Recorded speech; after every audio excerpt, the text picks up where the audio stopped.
Amin. Baik, saya kira itu pengantar dari saya. Selanjutnya untuk workshop penyusunan proposal penelitian langsung akan disampaikan oleh Ketua LPPM. Bapak Dr. Suwarno, disilakan. Monggo, Pak. Terima kasih Pak Agus, suara saya sudah terdengar semuanya. Ampun, Pak Warno, ampun. Terima kasih. Bismillahirrahmanirrahim. Assalamualaikum warahmatullahi wabarakatuh. Waalaikumsalam. Terima kasih Bapak Ibu semuanya yang sudah bergabung pada Zoom pada siang hari ini. Saya tidak bermaksud menggurui Bapak Ibu semuanya, tapi saya hanya akan memberi penekanan bagaimana proposal-proposal yang akan diajukan di LPPN untuk pendanaan tahun ini. Jadi nanti istilahnya itu kebutuhan proposal yang kedepannya adalah akan bermanfaat bagi UMP selanjutnya begitu, karena kita sadari ya penelitian UMP ini yang sudah saya gawangi sejak tahun 2016 sampai sekarang masih sangat sedikit yang menghasilkan produk yang bisa dikomersilkan begitu. Dan nanti ke depan dengan cara bahwa kita nanti harus ada klaster, subklaster, riset group ini dalam rangka bahwa 5 tahun ke depan penelitian UMP ini sudah harus ada yang komersil, bisa dijual, memberikan manfaat secara benefit kepada universitas begitu. Itu maksudnya, dan juga karena nilai-nilai UMP dengan rektor sekarang ini ada dengan nilai baik, berakhlak mulia, terus budaya mutu, inovasi, dan kolaborasi, sehingga LPPM menerjemahkan nilai itu di dalam sisi inovasi dan kolaborasi. Artinya apa? Bahwa penelitian di UMP ini harus menyinggung tentang inovasi dalam riset, dan juga bersifat kolaborasi antar prodi, antar fakultas begitu. Ini juga dalam rangka untuk mensukseskan nilai-nilai yang dicanangkan oleh Rektor UMP. Itu maksud dan tujuan seperti itu. Sehingga ke depan di UMP tidak ada namanya penelitian penelitian monodisiplin. Semua penelitian harus multidisiplin. Ini juga sejalan dengan kebijakan kementerian bahwa penelitian ini harus multidisiplin. Dengan bergabungnya Ristek dengan Kemdikbud, kemarin di launching dengan riset keilmuan, ya, riset keilmuan itu juga sudah bersifat multidisiplin, bukan monodisiplin lagi begitu. Itu adalah maksud LPPM seperti itu. Mungkin banyak dosen yang keberatan dan sebagainya, ini saya anggap biasa karena ini adalah hal baru, sehingga banyak tantangan, rintangan, tapi insya Allah ke depan akan menjadi baik dan sangat bermanfaat bagi UMP ke depan. Baiklah Bapak Ibu, saya akan mulai, saya tak share screen dulu. Ya.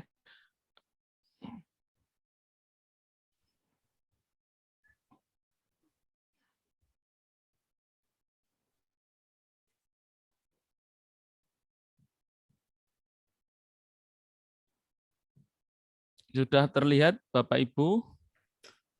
Sudah, Bos. Sudah. Kelihatan. Jadi tujuan kenapa Bapak Ibu diminta untuk menulis proposal. Dalam rangka tujuannya untuk menulis proposal adalah untuk mendapatkan dana atau hibah penelitian. Sehingga Bapak Ibu kalau tidak menulis proposal tidak akan mendapatkan dana dari LPPM. Syaratnya mendapat dana harus menulis proposal terlebih dahulu. Ini adalah langkah awal. Ya, langkah awal untuk menulis dana penelitian harus menulis proposal terlebih dahulu. Nah, ini kami harapkan nanti semua dosen UMP bisa menulis proposal. Maka kalau dalam menulis proposal ini harus ikuti panduan. LPPM sudah membuat panduan, sudah diunggah di Simple Mas, silakan Bapak Ibu pelajari panduannya itu. Di dalamnya itu menyangkut persyaratan yang ditetapkan oleh pemberi dana yaitu LPPM, di panduan jelas. Saya tadi masih dapat WA apa yang sekolah di luar negeri apakah tidak boleh menjadi ketua peneliti. Nah, di panduan sudah jelas yang sekolah di luar negeri tidak boleh menjadi ketua, bolehnya jadi anggota. Ini artinya yang tanya tadi belum memahami panduannya begitu. Ini contohnya ya. Terus setiap skim penelitian memiliki ciri atau karakteristik tersendiri. Nah, di dalam panduan di UMP ini ada penelitian pemula, ada fundamental 1, fundamental 2, terapan 1, terapan 2, percepatan guru besar, kerjasama luar negeri, pengembangan, semuanya sudah ada ciri-cirinya, sudah ada karakteristik masing-masing ini. Nah, maka silakan Bapak Ibu pilih kira-kira saya atau panjenengan masuk skim mana. Kalau sekarang ini jabatan fungsionalnya lektor, S2, ya bisa pilih fundamental 2 atau terapan 2 kan begitu, bisa main di situ. Jangan main di pemula, tidak boleh begitu. Ini contohnya. Yang sudah lektor kepala S3 ataukah lektor kepala S2, ini sudah ada skimnya masing-masing, sudah ada kamarnya masing-masing. Nah, Bapak Ibu pilih akan bermain di skim yang mana, maka ikuti panduan yang ada di situ. Walaupun terus terang panduan ini yang menyusun LPPM tidak melibatkan para guru besar, tidak melibatkan para ilmuwan atau tokoh ekonomi, tapi murni ini disusun oleh orang-orang LPPM ini karena sesuai dengan SK dari rektor sudah disusun penyusun panduan itu. Ya kita ikuti saja SK-nya begitu. Nah, luarannya, ya luaran untuk masing-masing skim, ya ini harus berdampak secara akademik atau sosial begitu. Di masing-masing skim sudah tertulis luarannya, ya bisa berupa kekayaan intelektual, KI ataupun paten, bisa publikasi ilmiah, jurnal lokal, nasional ataupun internasional. Misalkan kalau penelitian dosen pemula ya luarannya jurnal lokal, nggak apa-apa. Kalau menghasilkan internasional ya lebih baik kan begitu. Tapi jangan sampai percepatan guru besar tapi luarannya jurnal lokal, ya itu kurang bagus begitu. Bisa model, bisa prototipe atau teknologi tepat guna. Ya. Kalau misalkan keluarannya berupa teknologi tepat guna, nah nanti bisa dilanjutkan ke program pengabdian masyarakat.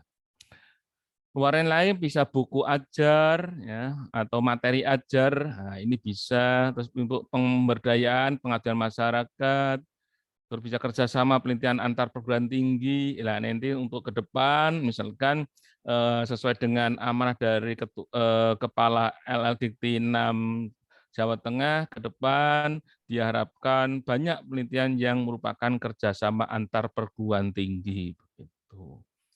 Bisa juga income generating unit, ini bentuk bisnis untuk universitas. Kita belum punya ini untuk income generating unit ini di UMP, ke depan kita hancurkan seperti itu. Juga untuk meningkatkan kesejahteraan masyarakat melalui pengembangan iptek dan sosial budaya. Inilah yang diharapkan luaran dari penelitian. Nah, di masing-masing skim sudah dijelaskan apa luarannya di situ. Ya. Jangan membuat luaran di luar itu. Boleh membuat luaran, tapi luaran wajib harus terpenuhi dulu. Kalau luaran wajib sudah terpenuhi, baru bisa mendapatkan atau menghasilkan luaran tambahan, itu dibolehkan. Ya. Ini. Nah, dosen wajib meneliti. Ini berdasarkan undang-undang punya seperti itu. Dosen wajib meneliti. Nah, pendanaan disediakan secara kompetitif. Nah, di UMP sudah dicanangkan dosen wajib meneliti. Kalau dosen tidak meneliti, maka tidak akan mendapatkan reward bulanan yang besarnya 250.000. Jadi kalau misalkan Bapak Ibu tahun 2022 tidak melakukan penelitian, maka di tahun 2023 Bapak Ibu tidak akan mendapatkan reward yang 250.000 itu. Maka usahakan Bapak Ibu wajib meneliti baik sebagai ketua atau sebagai anggota. Sama saja, tidak harus menjadi ketua, tidak harus menjadi ketua. Menjadi anggota pun boleh, sama pengakuannya. Nah, pendanaan di UMP juga secara kompetitif, jadi ada persaingan begitu. Harus membuat usulan proposal, tadi sudah saya jelaskan, untuk memperoleh pendanaan harus membuat proposal. Jangan sampai kita hanya nitip nama saja. Jadi ke depan dosen tidak bisa hanya menitip nama di penelitian orang lain, karena nanti di dalam sistem Simpelmas itu akan ada peran masing-masing anggota peneliti di situ. Nah, oleh sebab itu, lakukan penelitian yang dalam kurun waktu tertentu ya sampai ke pengguna dan memberi manfaat bagi masyarakat. Nah, ini dibutuhkan satu roadmap yang jelas. Bapak Ibu harus punya roadmap yang jelas bahwa penelitian kita yang kita lakukan dalam waktu kurun tertentu, misalkan 5 tahun, ini akan ada dampak, akan ada manfaat bagi masyarakat. Nah, ini jadi harus perlu membuat roadmap yang jelas, konsisten dalam melakukannya. Diharapkan nanti dengan adanya riset group di LPPM ini, seorang peneliti sebagai dosen itu penelitiannya sangat konsisten dengan tema-temanya yang ada di riset group itu. Tidak ada nanti dosen yang melakukan penelitian, misalkan tahun ini penelitiannya A, tahun besok B, tahun besoknya C, 5 tahun A, B, C, D, E. Nah, artinya itu tidak konsisten. Yang namanya konsisten, penelitiannya kalau sudah A, 5 tahun berikutnya ya A terus. Artinya nanti akan mendapatkan produk yang jelas begitu. Nah, nanti begitu di dalam penelitian di UMP ini diharapkan 5 tahun, ini tahun pertama, nanti 5 tahun ke depan, tahun 2026 sudah jelas hasilnya apa masing-masing riset group itu. Ini harapan kami seperti itu. Nah, seperti ini kalau kita harus punya roadmap yang jelas ini. Pertama sekarang diawali dengan riset dan pengembangan, ini adalah riset. Terus akan mengembangkan suatu teknologi, akan menghasilkan suatu produk tertentu, dan juga ke depan harus menghasilkan market pasar begitu. Nah, ini pasti harus ada unsur inovasi di dalamnya. Tanpa ada unsur inovasi, nggak mungkin sampai ke marketnya ini begitu. Ini harapan kita seperti itu. Nah, ini nanti masing-masing dosen harus membuat roadmap seperti ini. Kapan penelitian kita itu sampai ke pasar? Boleh ke tahun 4 atau tahun 5, misalkan begitu. Ya, ini. Nah, ini saya contoh saja. Nah, ini sumber dana ya, sumber dana bisa dari Kemenristek-Dikti, sekarang nggak ada dari Kemdikbud, Ristek, nah bisa lembaga pemerintahan, bisa industri atau lembaga lain. Nah, kita sekarang ini penelitian, buat proposal untuk sumber pendanaannya dari LPPM. UMP tahun ini cukup banyak menyediakan dana penelitiannya. Ya, saya berikan informasi untuk tahun ini dana untuk penelitian dari UMP adalah 2,2 miliar. Ya, cukup banyak ya, 2,2 miliar ini untuk tahun ini. Ya, ini cukup banyak, maka silakan dana itu dihabiskan. Jangan sampai dana itu dikembalikan ke universitas ya. Dana yang sudah dialokasikan ya, ini kalau bisa harus dihabiskan oleh proposal dosen, ya. Jangan sampai dikembalikan. Kalau dikembalikan nanti bisa membuat kinerja LPPM jelek begitu.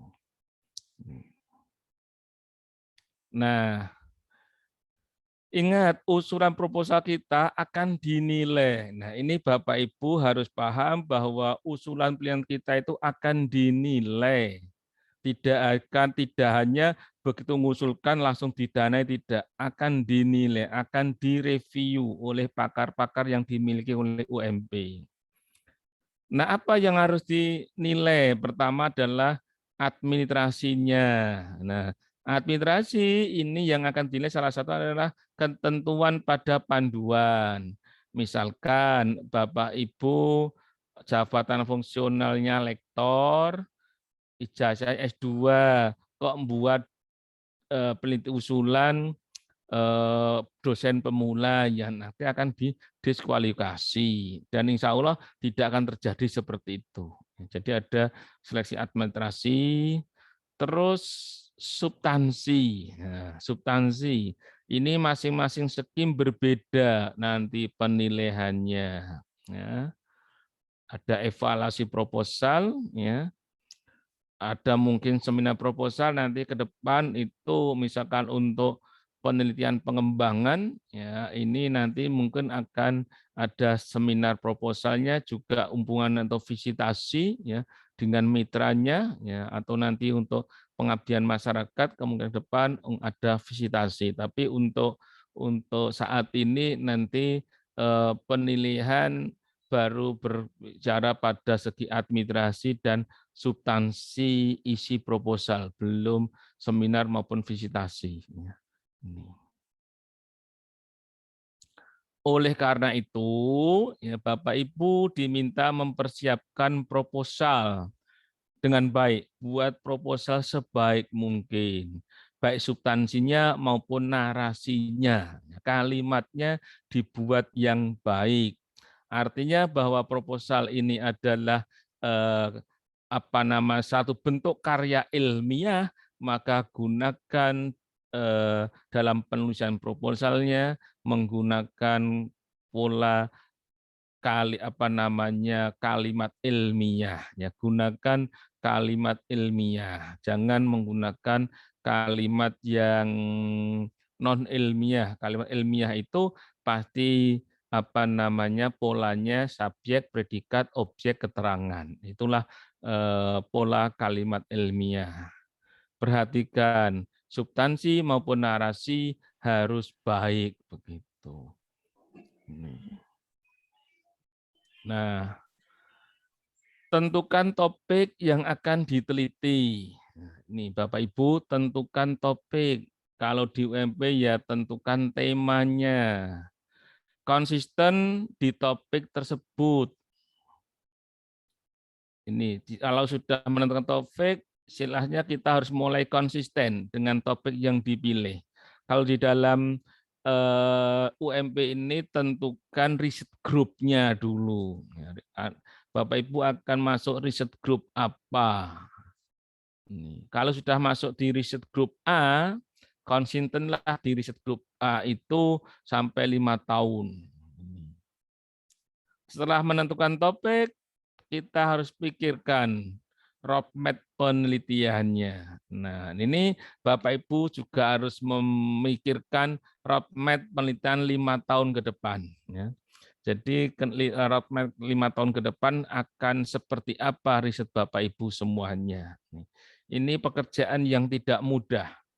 Ini perlu perenungan, ya, perlu membaca, dan perlu berpikir ke depan. Kira-kira saya akan menghasilkan apa begitu dalam penelitian ini. Nah, ini nanti setelah Bapak Ibu nanti LPPN memetakan ya, masing-masing dosen masuk riset grup mana, kluster mana, nanti ke depan akan ada pekerjaan yang lebih berat lagi. Kenapa? Dosen harus membuat riset roadmap masing-masing dosen. Dari roadmap masing-masing dosen terkumpul akan menjadi roadmap riset group. dari roadmap research group itu nanti akan dikembangkan menjadi roadmap subcluster. Nah, dari roadmap subcluster akan menjadi roadmap cluster. Nanti bagaimana penyusunan roadmap-nya, apakah dari bawah atau dari atas. Kalau dari atas ya dari cluster dulu, subcluster, terus research group. Kalau dari bawah ya dari dosen, research group, subcluster, dan cluster dalam penyusunan roadmap itu. Untuk menyusun proposal, carilah informasi sebanyak mungkin. Cari informasi sebanyak mungkin. Bagaimana caranya? Ya harus membaca, cari sumber primer dari jurnal, sedikit dari buku. Di dalam menyusun proposal, usahakan bahwa sumber primer dari jurnal. Karena dari jurnal itu kita akan bisa memperoleh ide atau peluang riset yang kita akan lakukan. Maka di dalam hal ini kita harus menemukan state of the art, keterbaruan dari riset kita.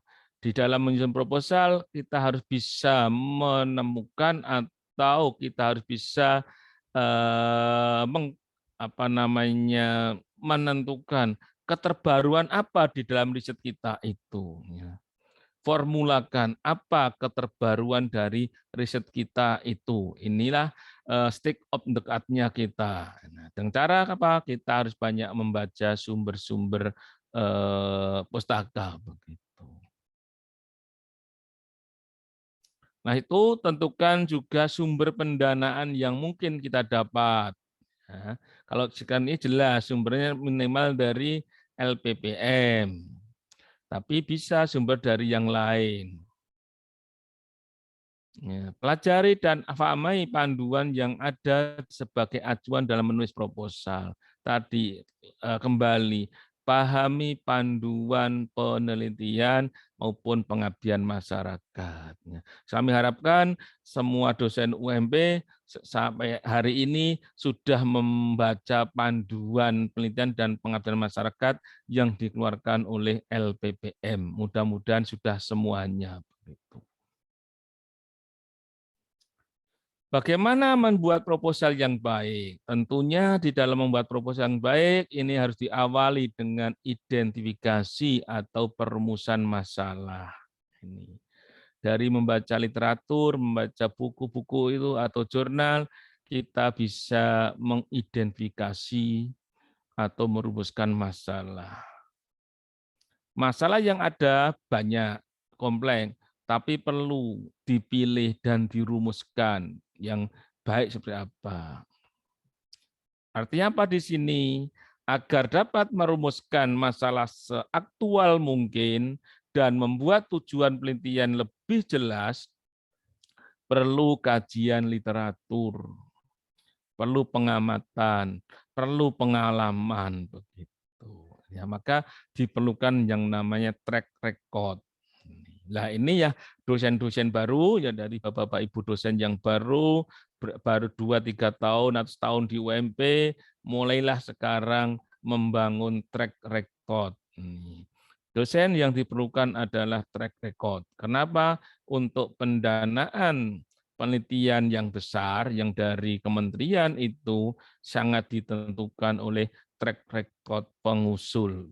Kalau pengusul masih baru, belum memiliki track record yang banyak, biasanya ditolak.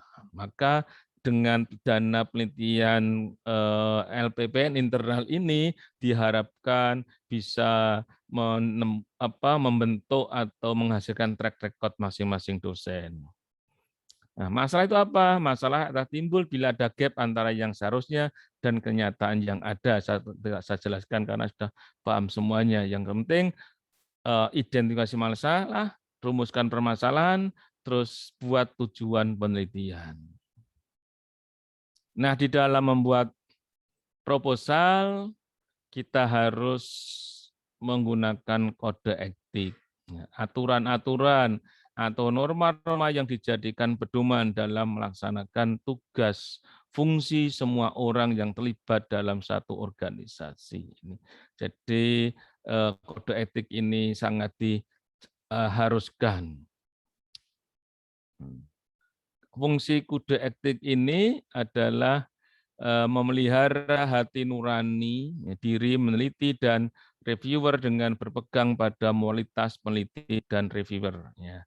Kita harus memegang moral sebagai peneliti maupun reviewer ini. Tidak bisa kita sewenang-wenang. Juga mengawal penghormatan pada nilai-nilai etika dalam penelitian.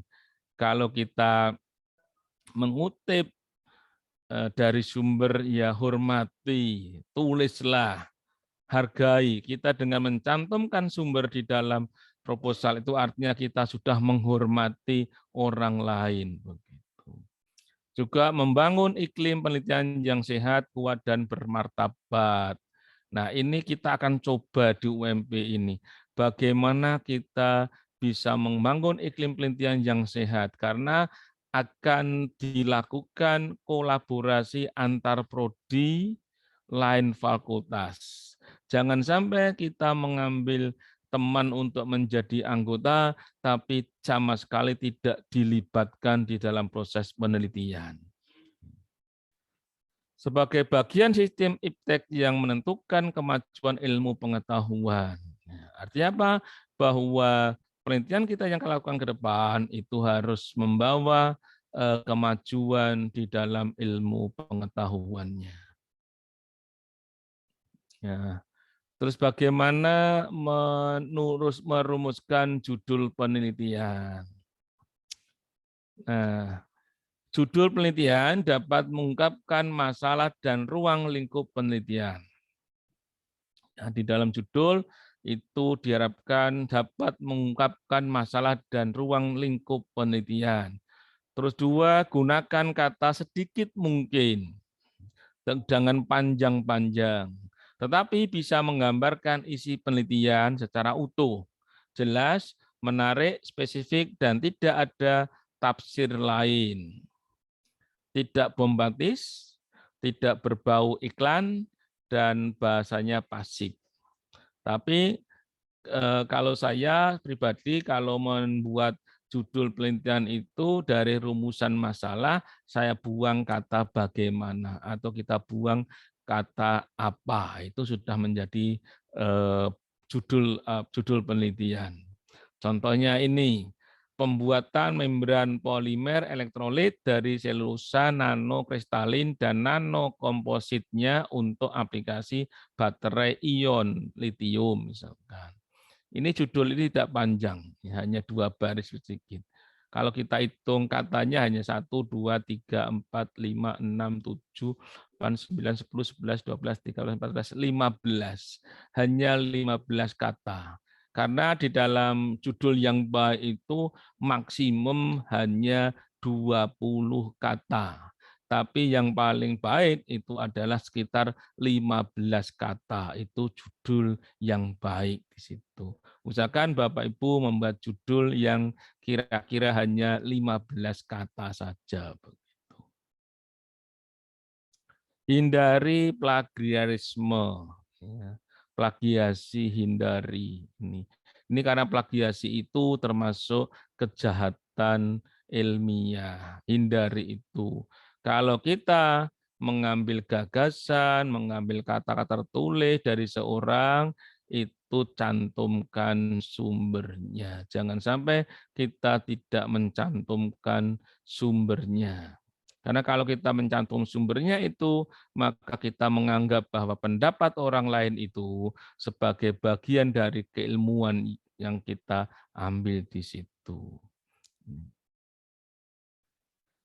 Abstrak, ya setelah kita menuliskan judul, kita rumuskan abstrak.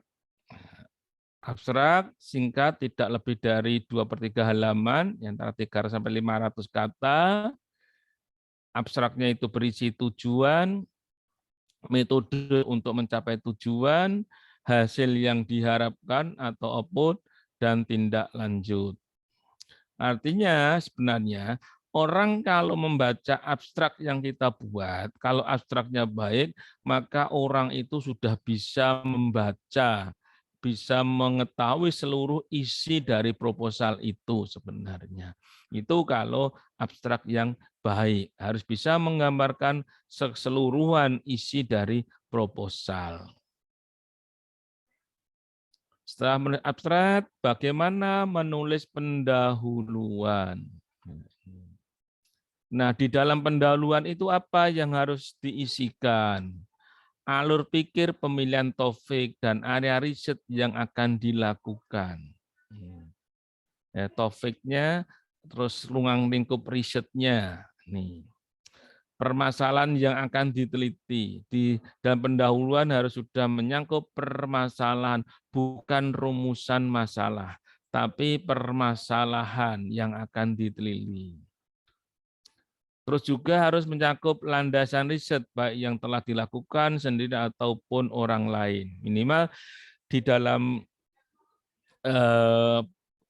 pendahuluan itu ya ada hasil-hasil riset dari orang lain atau dari kita sendiri yang temanya sama ataupun mirip dengan yang akan kita lakukan penelitian di situ.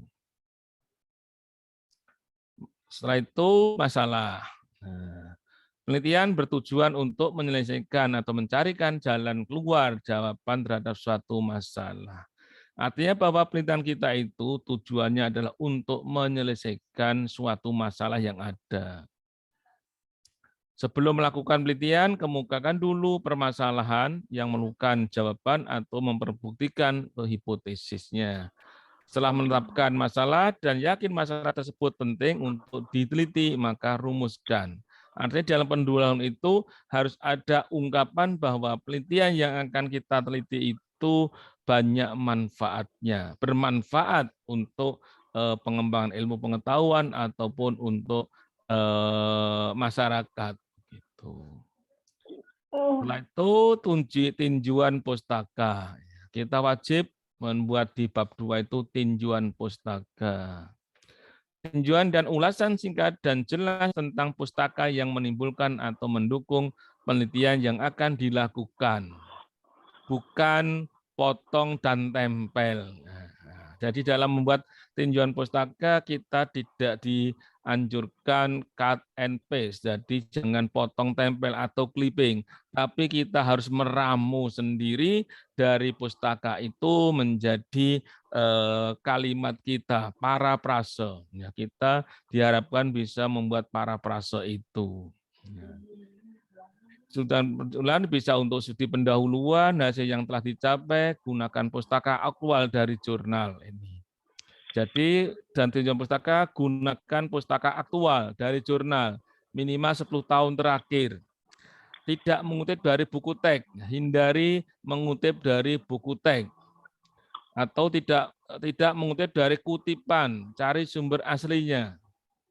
Artinya apa? Di sini panjenengan diharapkan tidak dalam penulisan pustaka itu, misalkan Suwarno dalam Agus, atau Agus dalam Suwarno, tidak seperti itu. Tapi cukup Soeharno tahun sekian, begitu.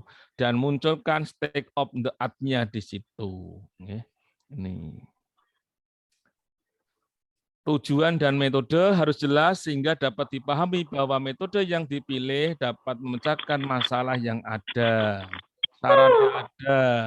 Meneliti, memahami, dan mempunyai kemampuan untuk itu dan dana yang diusulkan sesuai dengan kebutuhan pekerjaan yang akan dilakukan. Metode ditulis dalam rangka untuk mencapai tujuan. Itu. Jadi Bapak Ibu kalau menuliskan metode penelitian itu ditulis, diungkapkan dalam rangka untuk mencapai tujuan penelitian.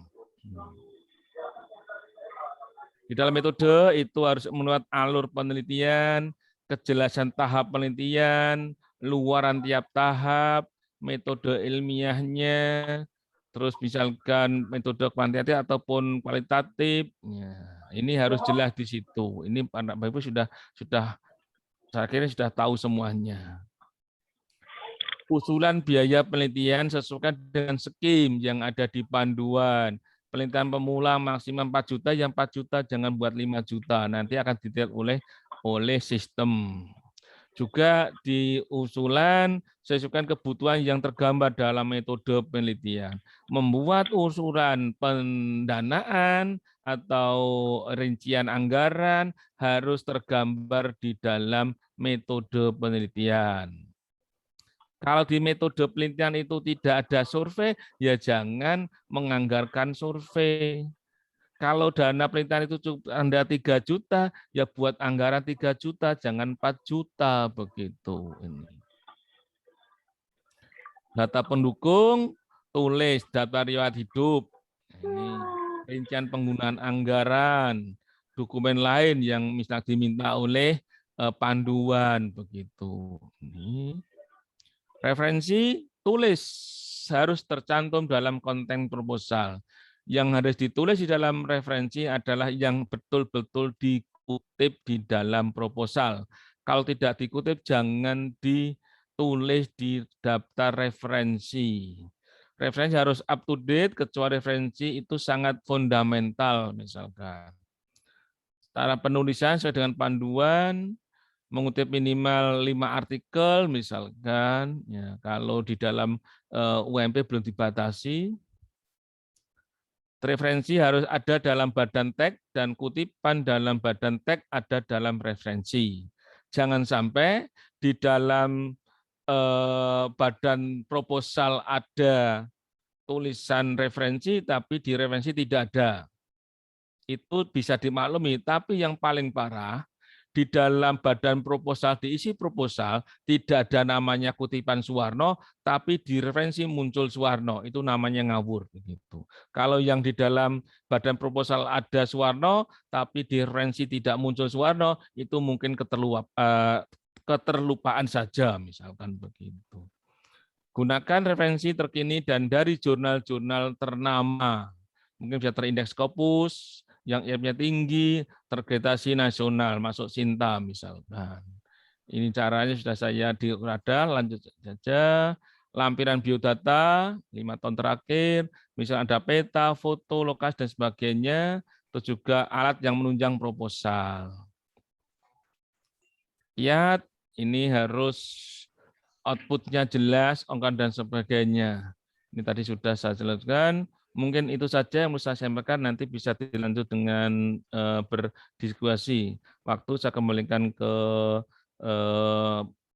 moderator. Terima kasih. Assalamualaikum warahmatullahi wabarakatuh. Baik, terima kasih Pak Warno. Bapak Ibu yang saya hormati, mungkin selanjutnya kita buka untuk sesi diskusi. Untuk yang pengabdian masyarakat dulu atau? Oh, lupa, sorry.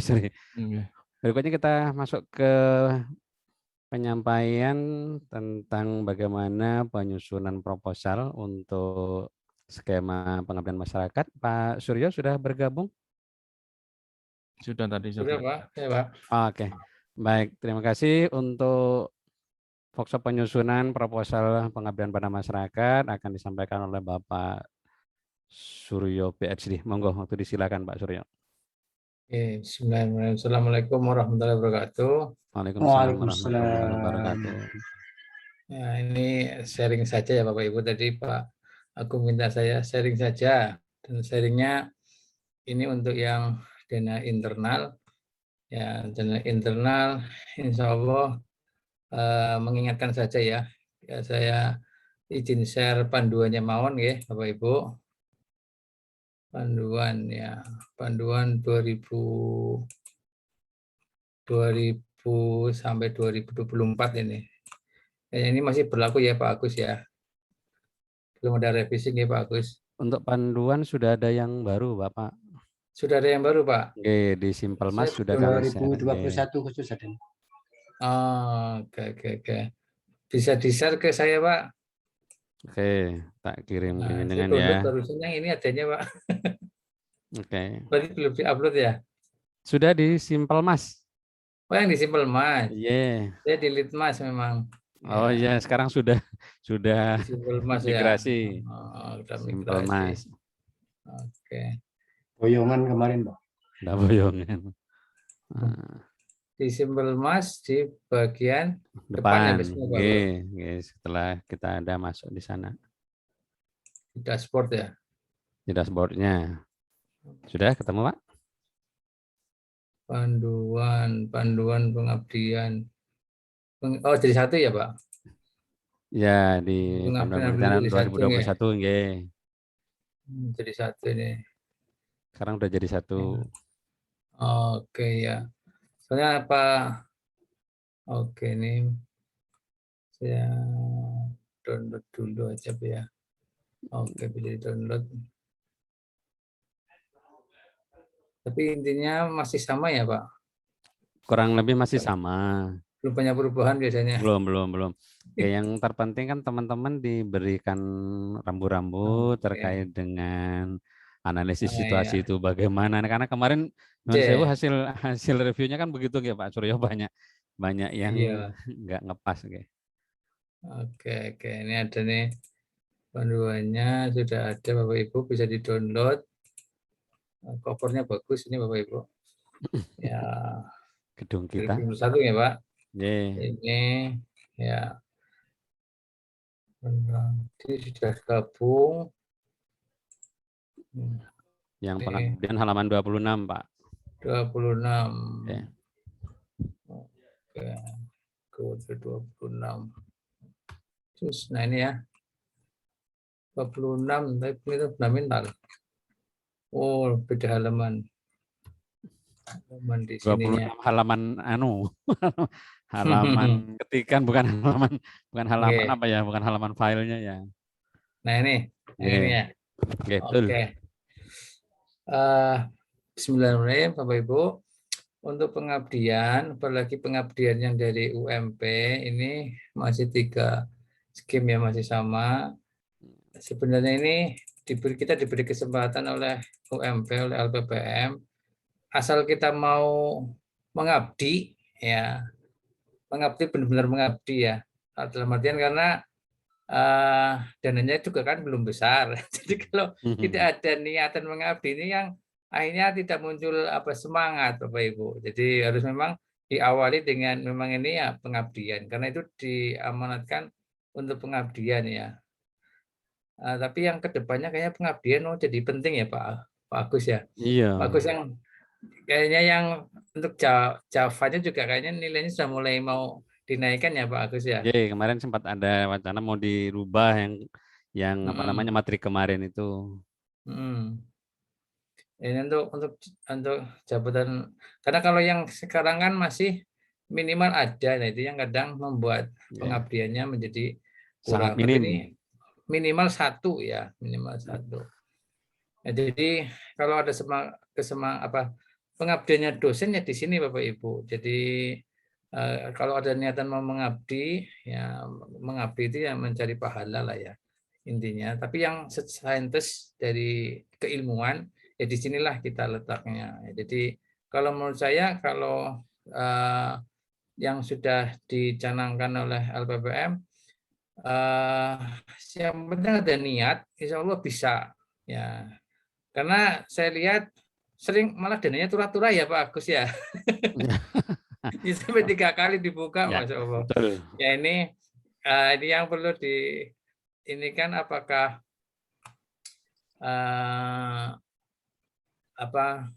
dananya yang perlu ditambah Pak Agus ya, skemnya kok nggak begitu dilirik itu masalahnya. Atau semangatnya yang perlu ditingkatkan, semangat Bapak Ibu dosennya. Di sini ada 3 ya, sosialisasi yang biasa 3 juta, kalau sosialisasi 4 juta, kalau yang untuk UMKM ada embel-embel UMKM, kalau ini kan untuk masyarakat ya. Kalau UMKM itu dari hasil riset kita, kalau kita implementasikan bisa bernilai 5 juta nggak Pak Agus ya. Kalau yang UMKM nggak harus berbasis riset Pak, tapi mitranya harus UMKM. Iya, ujungnya ke UMKM itu 5 juta. Nah ini makanya sebenarnya asal asal mau membuat, insya Allah terbuka lah ya untuk, karena dananya masih sering sekali Pak Agung ini sering turah-turah ini bawah ini. Nah ini Bapak Ibu saya mengajak semuanya mari kita mengabdi, mengamalkan ilmu kita ke masyarakat atau ke UMKM itu melalui ini Bapak Ibu, scam ini. Ya. Nah tentu apa namanya scam ini kalau Bapak Ibu mau melihat di pendahuluan yang tadi disarankan sering apa namanya sering ada masih belum pas, memang harus ada analisa situasi Bapak Ibu. Bapak Ibu harus lebih dekat dengan target kita ya UMKM. Nah, di sini ada bobot penilaiannya. Nah, ini ketajaman perumusan masalah dan tujuan penelitian. Ya, ini yang sekarang ke depannya kepinginnya itu yang ada bau teknologinya, ya, inovasinya. Jadi kita harus ya seperti ke depan kita harus mikir entah itu masyarakat ya masyarakat ataupun UMKM seperti yang saya tadi pagi di CNBC diberitakan ke depannya itu sudah akan familiar di Indonesia penggunaan QR untuk apa saja sehingga untuk pembayaran ATM debit itu sudah menjelang punah Bapak Ibu. Nah ini tema menarik menurut saya. Jadi bagaimana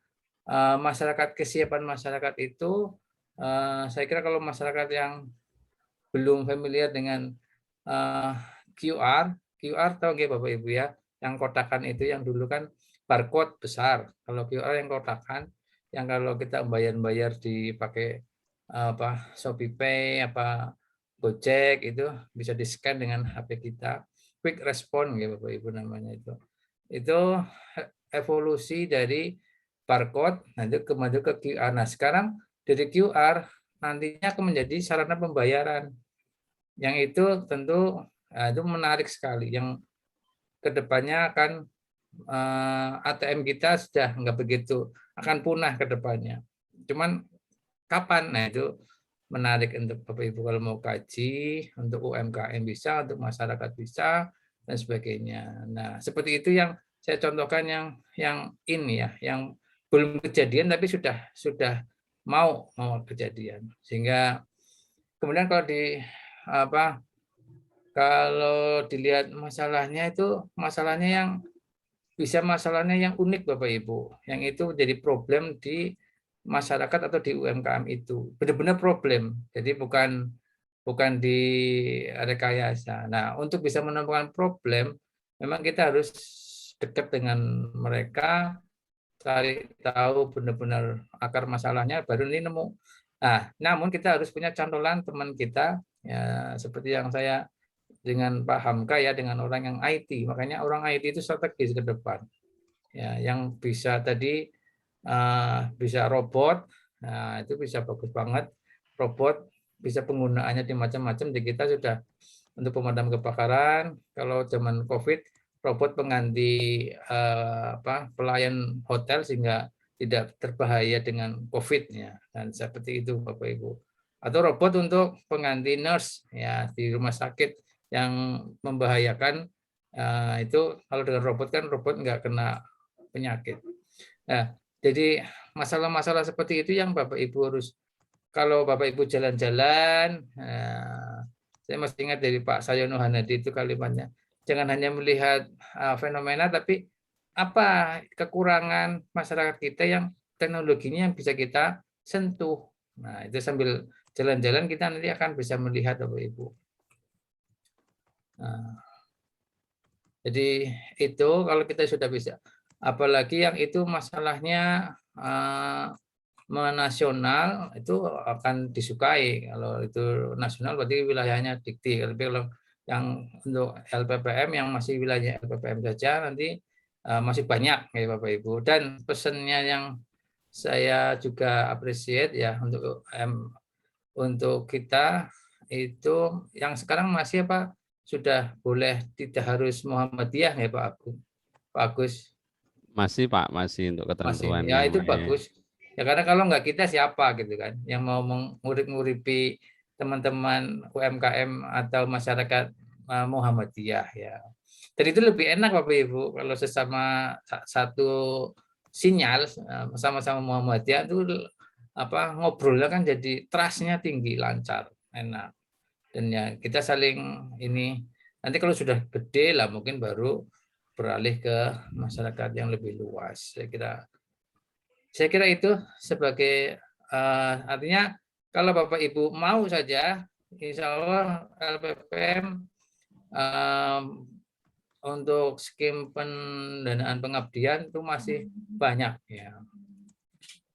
Kemudian dari pengalaman yang sudah itu perlu kita masukkan di dalam CV kita ya, kan itu kan dibaca oleh reviewer sehingga penelitian kita apa, kita mau ke mana itu harus matching ya. Oh iya. Iya.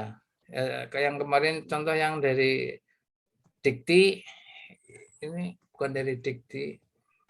Jadi minta dari Dikti ya. Dari Dikti nanti ada lagi sessionnya ya Bapak Ibu. Tapi yang ini untuk yang dari dana internal, fokus di sini insya Allah akan bermanfaat buat kepangkatan ya. Ini saya lihat. Nah ini sebagai cikal bakal ini di upgrade menjadi nanti ke Dikti. Kalau sudah Bapak Ibu melihat dari ilmu Ibu, Bapak, terus melihat ada fenomena masyarakat atau UMKM, ini perlu ada sentuhan ini. Nah itu tik masuk. Nah, didekati itu, nah ini benar nggak masalah-masalah banyak sekali sebenarnya di kita di UMKM ya, di desa-desa banyak sekali yang perlu sentuhan ilmunya Bapak Ibu semua. Nah ini memang amal jariah keilmuan Bapak Ibu. Jadi eman kalau sampai tidak dimanfaatkan ya.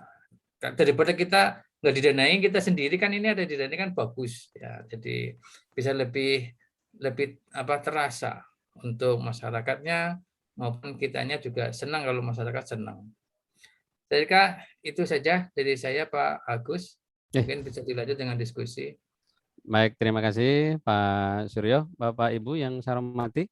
Selanjutnya kami buka sesi untuk diskusi. Sebelum saya bacakan beberapa pertanyaan yang di chat room, saya berikan kesempatan yang ingin bertanya secara langsung dengan klik raise hand dulu. Ini yang awal Pak Sony Irianto ini. Langsung awal, monggo Pak Sony. Assalamualaikum Perdana. warahmatullahi wabarakatuh. Waalaikumsalam warahmatullahi wabarakatuh. Saya bertanya kepada Pak Marno tentang penelitian. Jadi karena saat ini kan berbasis cluster growth. Nah, ini yang kami tanyakan tentang home base dosen. Seperti saya saat ini home base-nya di PTG. Namun di Sistor kinerjanya di PGSD gitu. Ingin berkolaborasi dengan yang sejenis lah, yaitu Bu Ana. Bu Ana itu home-base-nya di Pasar. Dan ini harus di luar prodi, di luar fakultas. Jadi kinerjanya Bu Ana juga di PGSD. Nah, ini bagaimana? Apakah diizinkan untuk berkolaborasi gitu?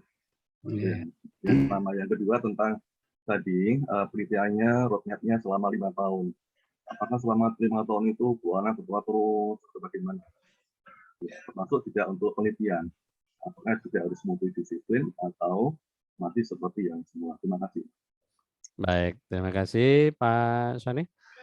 Saya tampung lagi dulu dari Pak Sony, kemudian yang berikutnya. Ada Bapak Ibu yang resen? Oh, enggak ada. Oke. Bagus, ada di chat itu bagus. Oke, selain di chat dulu Pak, mungkin oke, kita coba dulu yang tadi sudah disampaikan Pak Sony, monggo. Setelah dari Pak Sony langsung saya bacakan yang ada di chat room. Monggo Pak Warno, sepertinya ini penelitian pertanyaannya. Terima kasih Pak Sony. Jadi pada prinsipnya kita akan memulai mengembangkan namanya penelitian multidisiplin. Nah, ini sesuai dengan kementerian, semuanya harus multidisiplin, sehingga kalau Pak Sony dengan Bu Ana sama-sama di PGSD itu tidak bisa, harus luar prodi, misalkan luar apa namanya, fakultas, kecuali kalau anggotanya 2. Nah, anggotanya 2, yang 2 ketua dan anggota saya tahu dari prodi yang sama, terus anggota yang ketiga di luar prodi itu masih dibolehkan begitu. Nah, untuk roadmap itu tadi saya jelaskan ada roadmap dosen, jadi roadmap masing-masing dosen, terus ada roadmap research group, ada roadmap subcluster, dan nanti terakhir ada roadmap cluster. Nah, kalau roadmap cluster, roadmap subcluster, roadmap research group itu nanti yang menyusun adalah, kalau yang research group ya nanti masing-masing research group akan ditunjuk ketua. Nah, maka ketua research group itulah nanti yang akan menyusun roadmap research group.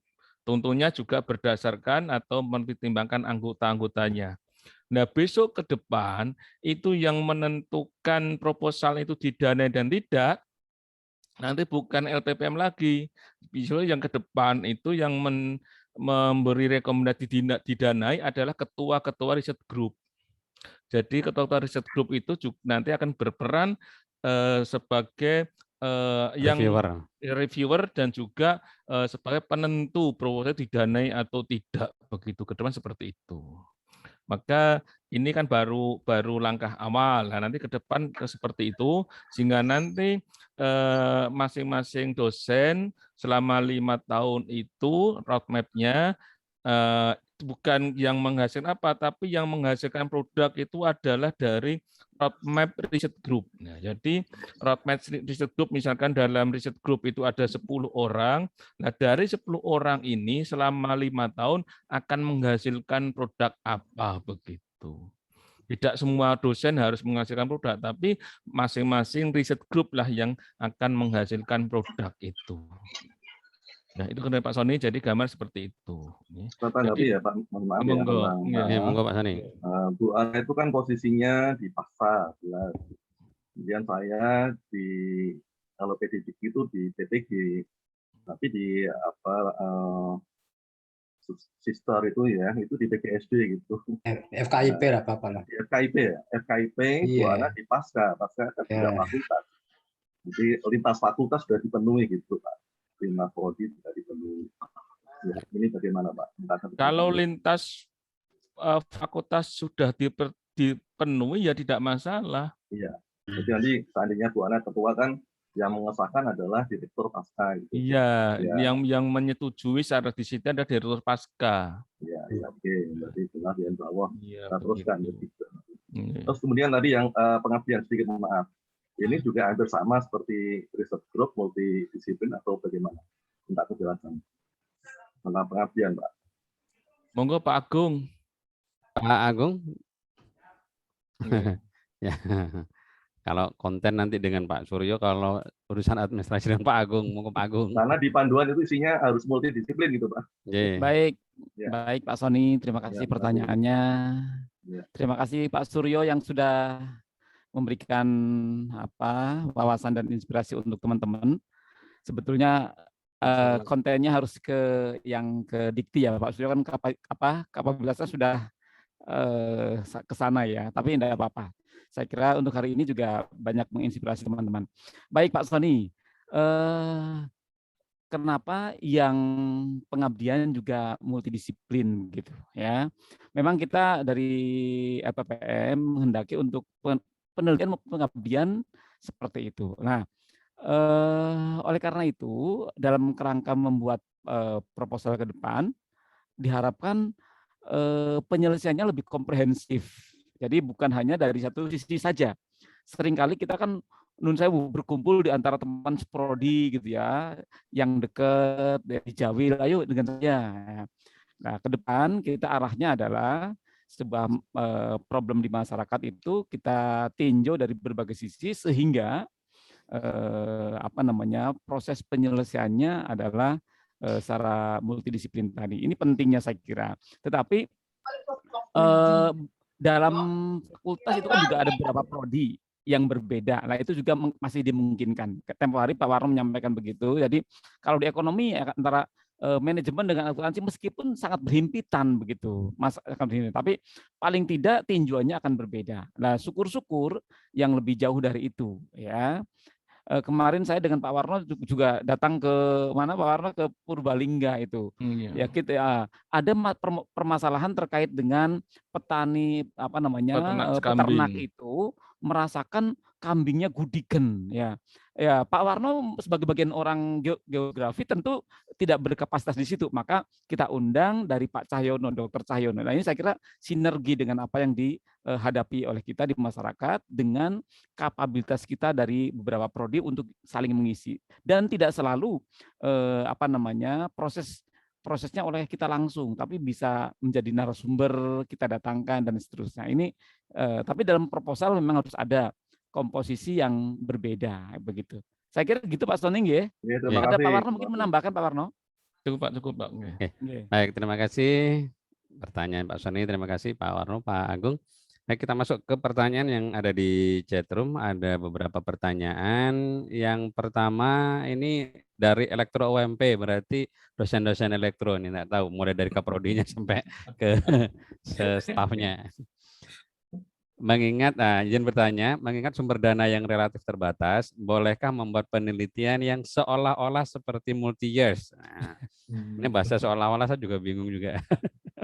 Monggo Pak Warno. Nah, dengan seolah-olah ya gini, dengan diadakannya riset group ini, terus masing-masing membuat roadmap masing-masing riset group, ini sangat dimungkinkan bahwa penelitian itu akan dilangsungkan untuk sekian tahun. Itu sangat dimungkinkan begitu dengan adanya riset group ini. Ini sangat mungkin Pak. Jadi jangan khawatir, ini seolah-olah untuk multi tahun itu dimungkinkan sekali untuk dengan keberadaan riset group itu. Dengan artinya nanti angkutan dan sebagainya adalah sama, karena di riset group itu nanti di roadmap itu jelas ini capaian tahun pertama, terus capaian tahun kedua, capaian tahun ketiga, seperti itu nanti wujudnya begitu.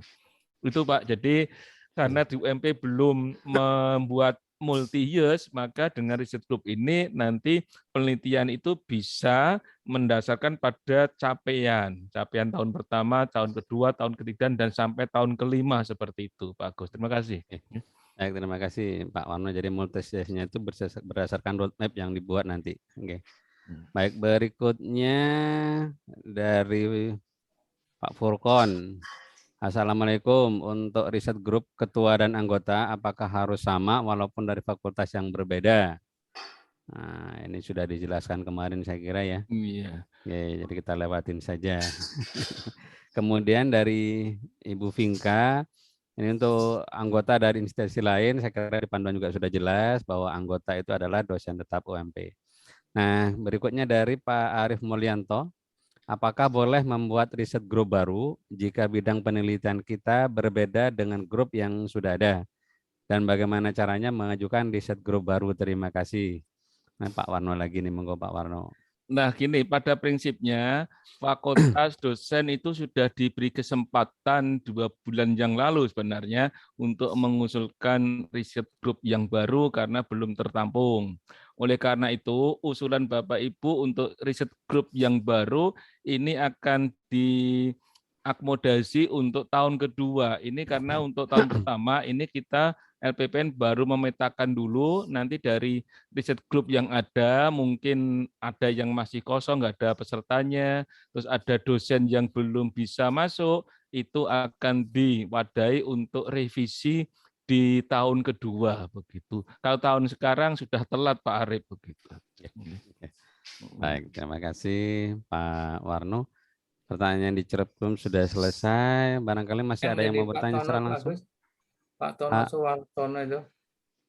Pak Tono Suwartono hanya ini Pak tanggapan aja. Ya.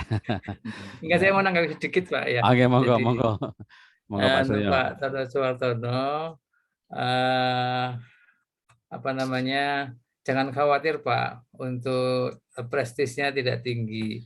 Justru itu kalau ukuran dunia tidak tinggi, tapi ukuran akhirat itu tinggi banget Bapak. Ya, ini karena amal jariyah, ya, amal jariyah yang itu tidak setiap orang bisa karena harus dengan saintis. Jadi kadang tidak selamanya kita harus tergantung dengan prestis ukuran dunia, tapi di balik ini insya Allah akan dapat koinnya di akhirat, Bapak.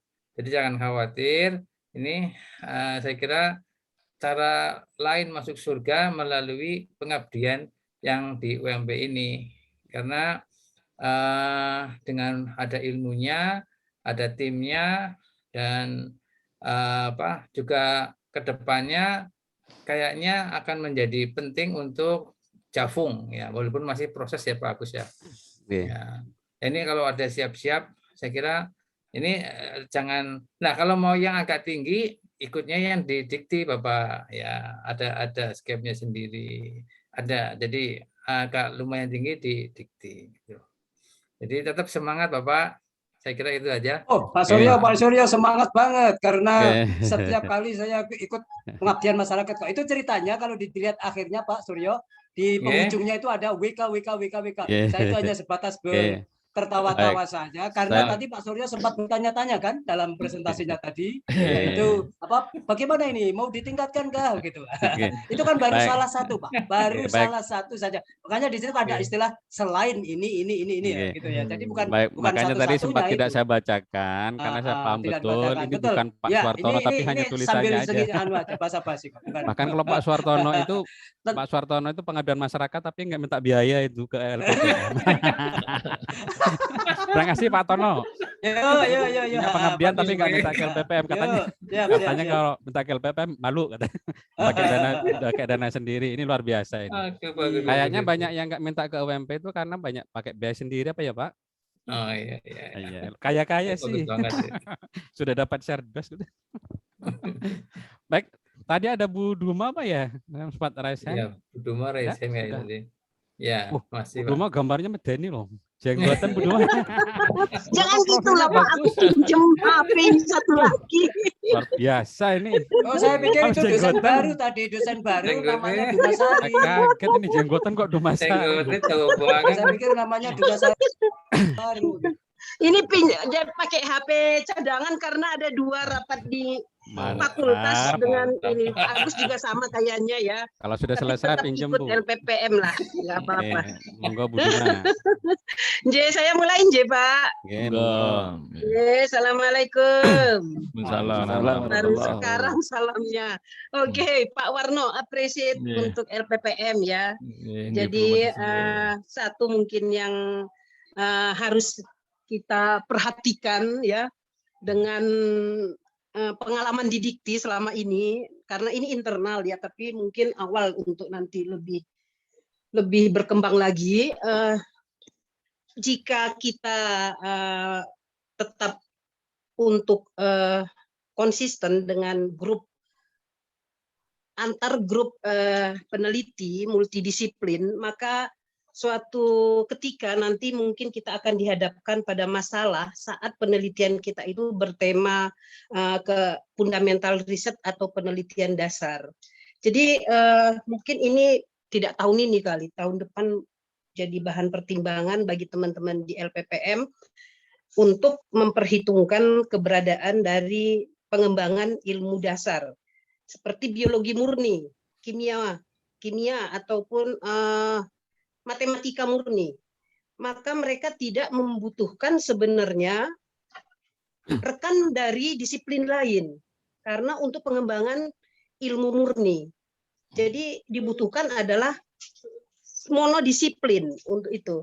Kalau saya penelitian dasar di Dikti itu biasanya memang saya ambil sesama teman yang agribisnis.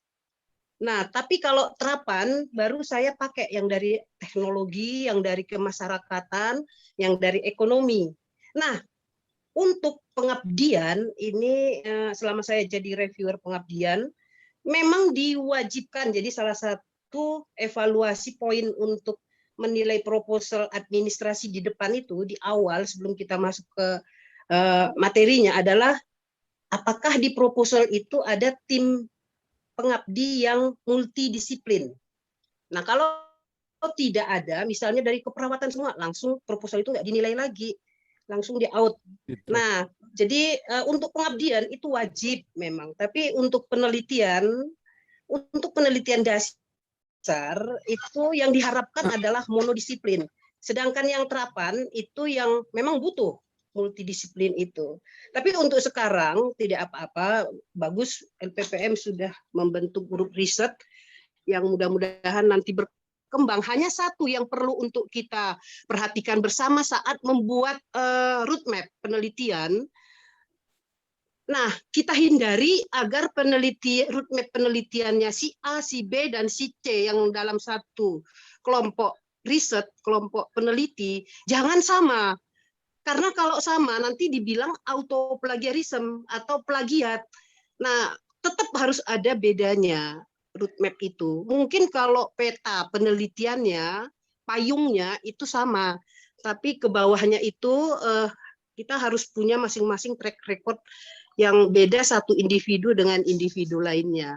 Mungkin ini satu masukan. Nah, untuk pengabdian, mungkin ini pengalaman saya ya.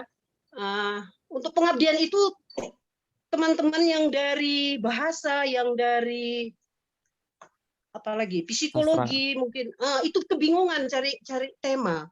Padahal sebenarnya tema-tema tentang matematika misalnya atau biologi itu bingung.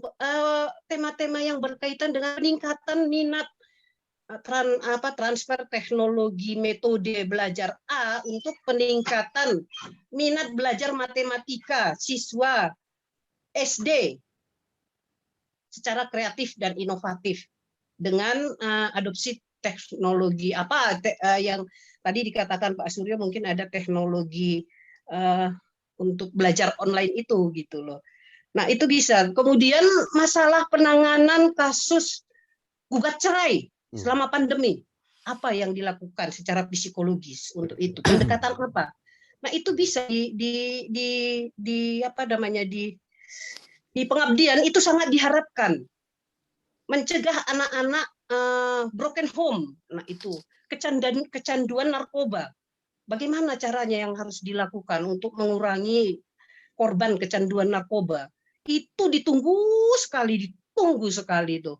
Kemudian juga masalah untuk meningkatkan karakter anak agar dia anti korupsi, itu juga ditunggu. Nah, ini sangat kalau itu datang ada muncul proposal itu biasanya salah-salah dikit, kecuali yang multidisiplin langsung diterima biasanya itu. Nah, itu yang dari saya mungkin masukannya. Saya udah janji ke Pak ini mau ikut mendukung soalnya tadi ke Pak Agung dan siap membacking. Iya. Satu lagi, dalam pengabdian itu jangan lupa kesediaan mitra. Itu yang paling penting. Kalau mitranya nggak bersedia, gimana kita mau kerjasama? Nah, itu saya rasa kalau yang lain-lain kali seperti kata Pak Warno itu bisalah dimaafkan karena masih kita sama-sama belajar ya Pak No ya. Ya Bu. Analisisnya kurang tajam ya masih bisa. Iya, itu saya diraut rasa. lagi Bu, harusnya diraut lagi. Iya, ketergantungan kita seperti yang kata Pak Warno, tergantungan terhadap HP yang tinggi. Nah, gimana caranya kita untuk mengurangi akses anak-anak kecil itu terhadap HP itu, apa yang harus kita lakukan secara psikologis? Orang tuanya pegang HP terus. Nah, ya itulah Pak, caranya gimana gitu loh. Satunya foto jilbaban, satunya brewok. Iya, 6 jam katanya megang HP orang Indonesia itu, lebih berapa jam itu. Wah, ini benar ini. Anak-anak kalau udah itu sarafnya kan bisa pada rusak. Nah, saya rasa itu dari saya. Mudah-mudahan bisa jadi bahan pertimbangan nanti untuk penelitian riset dasar, fundamental riset. Kita mungkin tidak salah membuka untuk monodisiplin. Baik, terima kasih. Baik, terima kasih Ibu Dumasari Lumbongga. Baik, ya tadi banyak masukan ya Bapak Ibu dari Bu Duma. Namun demikian ada satu komentar tadi terkait dengan riset grup. Barangkali mau ditanggapi Pak Suwarno? Terima kasih Pak Agus. Jadi kekhawatiran tentang plagiarisme di dalam membuat roadmap itu insya Allah tidak terjadi, karena nanti di dalam grup riset grup itu ada roadmap individu, ada roadmap riset grup sendiri. Dan yang dimunculkan di dalam proposal adalah roadmap individu, bukan roadmap riset grupnya. Karena roadmap riset group, terus roadmap subcluster, roadmap cluster itu adalah milik internal dari LPPM sebenarnya, dan masing-masing grup itu bukan menyangkut roadmap individu. Jadi Kabupaten Budoma insya Allah tidak akan terjadi begitu. Kecuali kalau kecuali kalau dosennya itu jiplak roadmapnya riset group begitu. Nakal nanti itu Pak.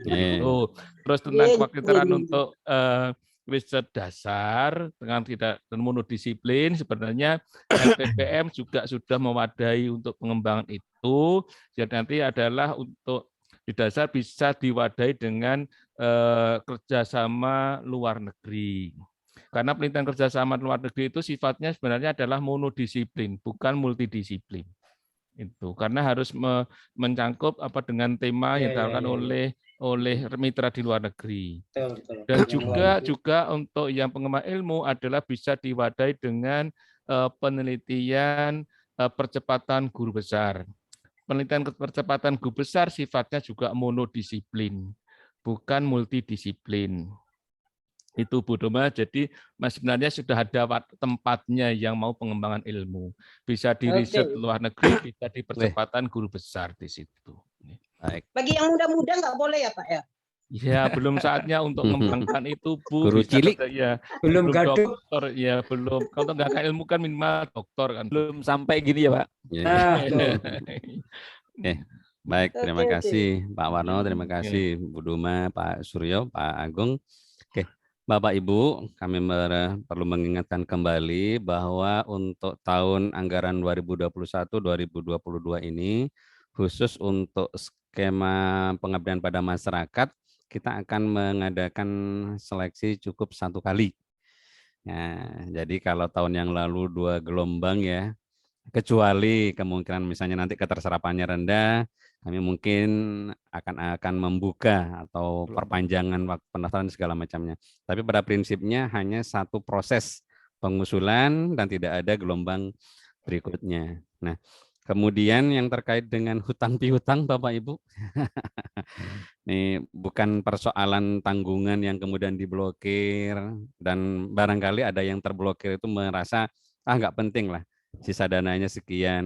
Nah, kami tidak berbicara soal dana Bapak Ibu, tetapi database di kami yang mengharapkan bahwa dari jumlah sekian dosen itu, terutama yang sudah mengusulkan, semuanya memberikan laporan, sehingga pada saat harus memberikan laporan kinerja penelitian pengabdian pada Dikti, yang juga berdampak pada penentuan klaster UMP, nah kami sudah punya data yang lumayan banyak, kuantitas yang lumayan tinggi, nah seperti itu. Tapi kalau Bapak Ibu masih punya hutang piutang, nah ini persoalannya nanti jangan-jangan akan berdampak pada klaster UMP yang semakin merosot begitu. Oke, kami persilakan kembali. Pak Agus. Menambahkan tadi. Ini masih ada tambahan dari Pak Agung, monggo Pak Agung. Terkait dengan yang tanggungan, saya kira dulu Pak Agus sudah menyampaikan, mungkin mengingatkan kembali teman-teman Bapak Ibu dosen, bagi yang merasa katakanlah terblokir begitu, bisa mengkonfirmasi jika sudah punya bukti fisik tambahan, ya Pak Agus sudah pernah menyampaikan, sehingga katakanlah menjadi korban blokir itu tidak terjadi, ya ya saya kira gitu. Baik, terima kasih Pak Agung. Ya Pak Agus. Monggo Pak Ton. Baru saja disampaikan Pak Agung sebelumnya jenengan, dan waktu sosialisasi kemarin kan sempat saya tanyakan itu. Imutan yang blokir-blokir itu, karena kalau memang betul-betul total by system, saya khawatir ada slip data dan sebagainya gitu. Nah, kalau menurut saya kemarin jawabannya memang sudah jelas bahwa mungkin masih bisa dicek secara manual. Nah, itu satu. Yang karena kalau saya lihat di sini bunyinya adalah menurut saya sih kita sepakat lah, karena sistem yang sekarang itu kita sudah berganti-ganti mengisikan, itu kan luar biasa itu. Sempat ada apa dulu sister yang yang di dalam UMP sendiri itu pengisian begitu kan, terus mengisi database yang lain, terus ada sister yang ini, ada si jago ini. Nah, itu semua diisi dan belum sampai lengkap sudah harus mengisi sistem yang baru lagi. Nah, ini kalau itu diintegrasikan, saya khawatir dengan sister yang dari mana ya, yang terakhir ini ada sister lagi yang itu saya lihat itu saya dari nol. Saya nol, itu bahasa nol itu gimana? Saya nggak pernah telat ngisi sister, ada full banget, dan itu ada buktinya. Nah, kalau nanti seandainya bisa dilihat misalnya dari bukti fisik, ya jelas gampang. Saya sudah nggak ada perasaan was-was dan sebagainya begitu. Nggih, matur nuwun Bapak Ibu. Artinya untuk awal mungkin masih perlu bijak melihat ini juga gitu ya. Baik. Terima kasih Kak Wanton. Saya izin menjawab bukan atas nama moderator tapi atas nama Sekretaris LPPM. Sistem itu kami yang membuat. Berarti kami punya kewenangan sebagai admin. Nah, sehingga kalau misalnya ada keselip proses pemblokiran, silahkan dikonfirmasi ke LPPM. Insya Allah saat itu juga akan kami buka blokirnya, gerbangnya. Nah, dengan catatan masa pengunggahan proposal tidak ditutup. Ya, kalau dibuka kan percuma kalau sudah ditutup. Itu yang pertama. Kemudian mengadopsi banyaknya aplikasi yang harus Bapak Ibu isi. Makanya nama aplikasi yang di LPPM sekarang diberi nama Simple Mas. Simple Mas Mbak, kepanjangan gitu kan. Bukan berbau gender, tidak gitu kan. Yang rewel-rewel biasanya mas-mas ini. Makanya Simple Mas gitu kan. Sehingga Bapak Ibu silakan mencoba aplikasi Simple Mas-nya, dicek barangkali satu. Data profil Bapak Ibu, sekali lagi kami ingatkan, data profil Bapak Ibu sudah tidak lagi perlu menginput seperti pada CV di program Litmas yang sebelumnya. Ini kami akan mencoba dikoneksikan dengan data di Simpak dan Sistar. Nah, kalau misalnya kemarin ada temuan satu dosen yang sempat mengkonfirmasi ke saya, beliau sudah tidak pada jabatan itu, tetapi di dalam Simpaknya masih di jabatan yang lama. Kemudian beliau sudah beralih posisi sekarang untuk kepangkatannya, tetapi di Simpaknya ternyata kepangkatannya masih lama. Nah, ini sudah di luar ranah LPPM, saya kira waktu sosialisasi sudah disampaikan Pak Ketua, segera dikonfirmasi ke pihak BSDM Bapak Ibu. Karena ini akan menentukan Bapak Ibu punya kewenangan, punya peluang di skema yang mana. Karena skema kami akan mengunci sesuai dengan basis data Bapak Ibu. Oke. Karena begitu nanti kita akan fasilitasi terkait dengan blok tadi. Baik, masih ada pertanyaan Bapak Ibu? Pak Agus, tunggu Pak Agus. Dulu, Pak Agus. Bagus. Ayo. Suaranya. Jerit-jerit gitu. Monggo Ibu Dumasari monggo lah. Pak Agus, untuk yang KN dan percepatan GB kapan itu masuk sistem atau gimana Pak? Kok belum bisa? Yang PKLN silahkan diunggah proposalnya, tetapi seleksinya nanti nunggu bocoran dari KUI. Tetapi untuk PGB sudah ada SK-nya dan slotnya sudah dibuka, Ibu. Oke. Kecuali lewat sistem juga ya, lewat sistem ya. Kecuali PGB yang tahap kelima yang basisnya luaran sudah nggak perlu mengunggah proposal. Itu mah udah mahir. Kayak Bapak Dr. Suwarno itu meskipun atasan saya tak blokir untuk PGB. Nggak boleh. Oke, makasih. Cukup nggih? Bagus. Nah, tinggal Pak Bagus. Sony ini sekarang, Bapak Yang Sony. pertama, Monggo Pak Sony. untuk data diri kalau tidak sesuai, contohnya saya kan saat ini sudah tidak sebagai Kaprodi, tapi di situ masih Kaprodi. Jadi lapornya ke BSDM supaya diperbaiki. Yang kedua, ini masukan matra yang berlaku di perjanjian atau dengan mitra itu 6.000. Saat ini kalau nggak salah minimal 10.000. Oh, oke. Ini ya kita ingatkan aja. Terima kasih. Ya, matur nuwun koreksinya Pak Sony. Oke, lupa bahwa sekarang materinya 10.000. Oke. Terima kasih, Pak. Saya bagus. Oh, Pak Sinten Pak Har nggih? Nggih. Oke, monggo Pak Har. Ya, ini masukan bagus. Yang pertama terkait dengan panduan untuk percepatan guru besar Pak Warno. Jadi kalau percepatan guru besar itu yang di SK-kan oleh rektor itu kan sebenarnya hanya mengenai persyaratannya, artinya siapa yang eligible untuk ikut. Tetapi di panduan itu tidak disebutkan seperti proposal atau skim yang lain. Kalau skim yang lain contoh misalnya terapan atau pengembangan itu ada syarat pengusul misalnya 2 sampai 3. Tapi setahu saya baca di percepatan guru besar sama sekali tidak menyinggung itu. Jadi mestinya sejalannya, artinya biarpun syarat eligible boleh mengajukan atau tidak lewat SK rektor, tetapi pengusul sama mestinya 2 atau 3 orang misalnya. Kecuali kalau memang skemnya memang mau 1 orang boleh. Kan pengusul tetap ada anggotanya. Gini Pak Har, untuk guru besar percepatan itu boleh tanpa anggota Pak di situ. Kalaupun ada anggota dari sifatnya pembinaan sebenarnya. Enggak, justru itu ya ini nggak tahu aneh. Justru itu yang filosofi saya mestinya tidak bisa kita kan mengajukan penelitian itu sendiri. Artikel internasional saja nama 1 orang malah dipertanyakan kan. Apalagi untuk yang maju ke guru besar. Ini makanya saya masukkan aja kalau menurut saya tetap harusnya ada seperti yang ini insya Allah akan saya rapatkan dengan Pak WR4 besok hari Senin Pak, tanggal 8 Pak. Jadi tanggal besok Senin itu insya Allah yang berhak mendapatkan percepatan guru besar itu akan dibahas hari Senin besok tanggal 8 itu. Nanti kami akan memintakan masukan-masukan dari calon penerima percepatan guru besar di situ. Iya. Sebenarnya ini Pak Warno ini malah akan berkembang Pak Warno kalau ketua itu yang melalui SK rektor. Tetapi filosofi pengusul itu tetap sama seperti yang lain, ada 2, 3. Jadi mungkin malah bisa juga anggota itu boleh lektor misalnya, tetapi ketua harus lektor kepala yang lewat SK rektor misalnya. Toh nantinya kalau publish paper pun kalau hanya 1 orang juga nggak lucu kan. Ada artikel kok hanya autornya 1 itu kan malah dipertanyakan orang. Nah, ini mungkin masukan aja Pak Warno. Terima kasih. Saya kemarin juga saya dapat, tapi saya juga pakai anggota yang baru lektor begitu, karena kan yang dipergunakan untuk publikasi juga begitu.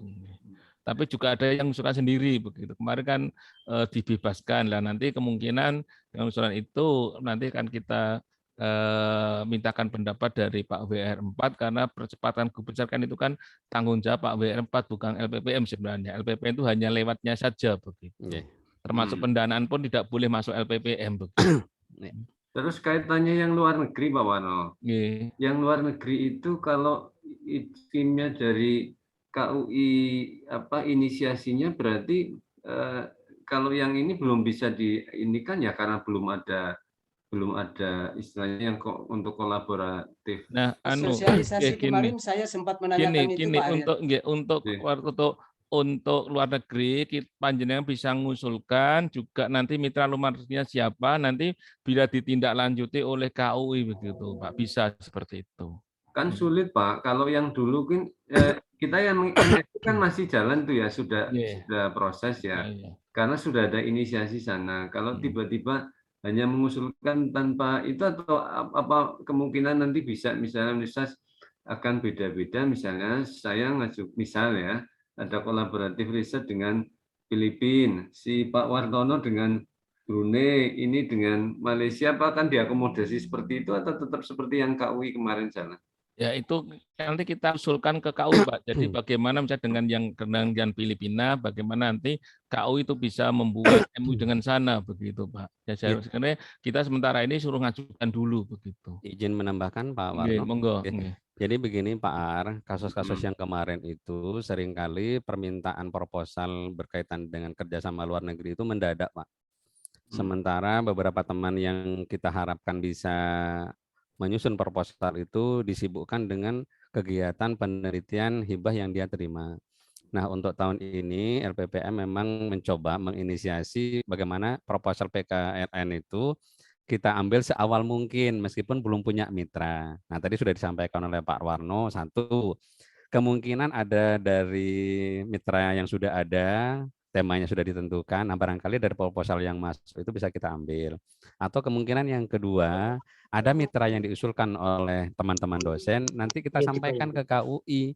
Mungkin nggak KUI menyambung lidah deh, menjembatani, misalnya memediasi untuk menindaklanjuti kerjasama dengan institusi atau mitra yang dimaksud. Nah itu, karena kemarin itu yang terakhir dengan dengan MSU nggih. Iya, Nah itu kita butuh 10 proposal Pak, 3 proposal yang masuk itu pun sudah nggak memenuhi syarat. Nah ini kami dikejar-kejar, aduh kalau kayak gini ke depan mending diminta di awal semua, tinggal nanti ada tawaran apa yang sesuai, udah tinggal kita ambil proposal yang sesuai, mungkin perlu perbaikan dan segala macamnya kan lebih itu gampang. Yang MSU infonya sudah tinggal ini ya, pelaksanaan ya, mau ke pelaksanaan? Belum Pak. Yang terakhir itu yang 6 proposal baru, 3 proposal pengembangan ke industri itu, ke komersialisasi, belum ada yang masuk. Oh, saya tinggal 9 dari KUI ada mau ke arah perjanjian kontrak. Itu yang sebelumnya Pak. Kalau yang terbaru yang 3 pengembangan, 6 proposal malah belum dapat. Makanya ini sih yang tahun ini kita coba dari awal. Dengan harapan ya kalau sudah ada tinggal ngambil, kalau belum ada ya siapa tahu usul-usulan dari teman-teman itu bisa ditindaklanjuti. Dan ini kembali lagi dananya di bidang 4 sama di KUI untuk kerjasamanya. BPPM hanya mencoba memfasilitasi collecting proposal, barangkali nanti ada butuh, nah tinggal kita sampaikan. Saya sudah ngajukan yang dulu, cuma ini mau minta kepastiannya sih sudah jalan belum, nanti ngajukan proposal lagi Pak Warno yang dulu ternyata belum. Oke, begitu nggih Pak. Ya mungkin itu terakhir satu ini yang kalau di riset terapan saya lihat panduan itu output utamanya kan artikel ya. Kalau di Kemenristek kalau nggak salah sudah ke arah produk ya Pak Warno ya. Iya. Memang sengaja khusus untuk internal gitu atau gimana ya? Ya khusus untuk kita Pak. Jadi gitu, tapi diutamakan tambahannya adalah produk sehingga nanti kita kan ada riset pengembangan. Artinya kalau sudah dapat terapan itu nanti supaya bisa ke riset pengembangan begitu. Kalau pengembangan ada produk, tapi kalau terapan tetap artikel ya. Ya, artikel kalau ditambah saja kalau ada produk yang bisa masuk di pengembangan gitu Pak. Oh ya itu tambahan. Iya gitu. Nanti hingga kalau nanti ada yang dosen mengusulkan ke riset pengembangan akan dilihat dulu dan riset terapannya begitu sampai kemana begitu. Mungkin ada mengusulkan pengembangan tapi belum pernah dapat riset terapan dan belum menghasilkan produk tambahan berupa prototipe atau apa, begitu ya nggak bisa begitu. Manturun.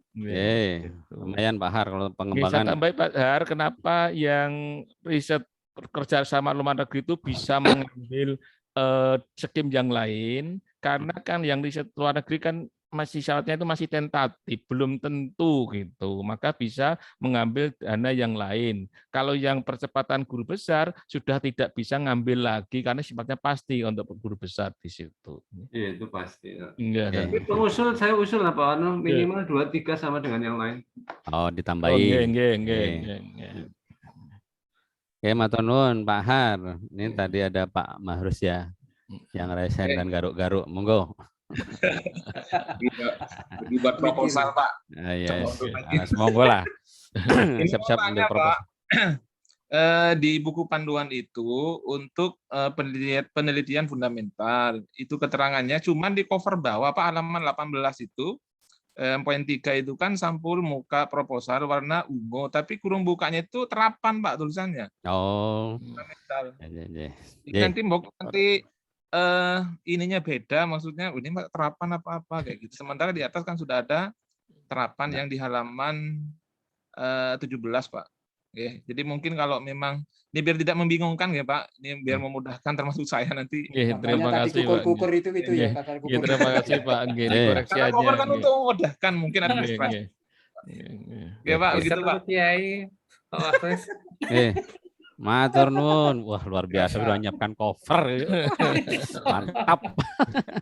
Kalau saya sudah dapat tanda tangan ketua LPPM. Oke, luar biasa Pak Mahrus ini. Cover sudah siap. Baik Bapak Ibu, masih ada lagi? Cukup kayaknya ya. Ini sudah pukul 15 kurang 14 lebih 56 ya. Saya kira cukup mungkin Bapak Ibu. Kalau tidak puas dengan informasi yang kami sajikan di sesi pertama ini, kami mengundang kembali Bapak Ibu untuk hadir di sesi kedua nanti malam pukul 19.30 dengan moderator yang luar biasa, Ibu. Biasa di luar. Lebih cantik dari saya. Buat bocoran. Siapa tahu Pak Mahrus mau gabung lagi. Oh, menjanjikan banget loh. Loh, ya menjanjikan. Kalau kelas siang ala moderator. Kalau kelas sing bengi kayak sing ayu-ayu. Saya tahu lah seleranya kawanton ini. Baik Bapak Ibu, saya kira demikian yang bisa kami sampaikan terkait dengan workshop penyusunan proposal pada kesempatan siang hari ini. Terima kasih Bapak Suwarno, selaku Ketua LPPM dan sekaligus narasumber. Terima kasih Pak Suryo dan Pak Agung yang telah juga membantu untuk sharing terkait dengan bagaimana penyusunan proposal. Dan terima kasih sekali buat Bapak Ibu semuanya yang sudah setia. Tercatat sampai detik ini 84, tadi sempat 117 begitu ya. Artinya yang setia 84, yang sekian nggak tahu setia begitu. Saya masuk setia. Baik. Dan atas nama pribadi serta atas nama lembaga sekali lagi kami mengucapkan terima kasih dan mohon maaf jika di dalam pelayanan acara workshop ini ada yang kurang.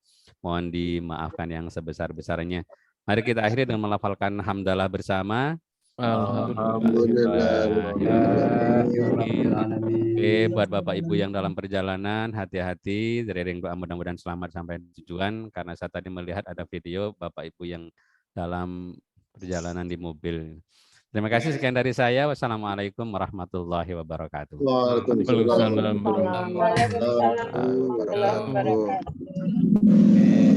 kami tunggu proposalnya Bapak Ibu. Karena ini workshop harus ada produknya berupa proposal. Insya Allah Pak.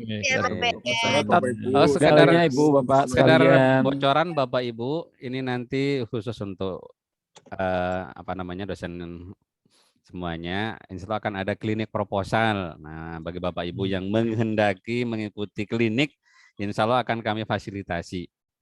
Nah, jadi meskipun nanti lebih diprioritaskan pada teman-teman yang belum punya jabatan fungsional, tapi tidak menutup kemungkinan bagi Bapak Ibu yang ingin mengikuti klinik, yang merasa proposalnya masih sakit, silakan dibawa ke klinik proposal yang akan dikelola oleh LPPM UMP. Demikian informasi yang resmi nanti akan kami sampaikan lewat SIPU atau lewat flyer dan yang sebagainya. Begitu, kawanton. Loh, ada yang sakit. Ya kan proposalnya mau sakit loh. Pak Ketua LPPM, yang teknik belum ada kabar nggak Pak? Belum ada kabar. Dereng nih Pak. Luar biasa. Suryo. Pak Suryo siap-siap, besok bantu lagi. Iya. Makasih Pak Suryo. Sama-sama Pak Agung. Saya izin live. Terima kasih. Bu Ratna, Bu Dokter, Bu Dokter masih lagi jalan nyong kayak ketemu Jogja gitu. Enggak Pak, kerja saya. Lagi ke Malaysia kayak tanda tangan.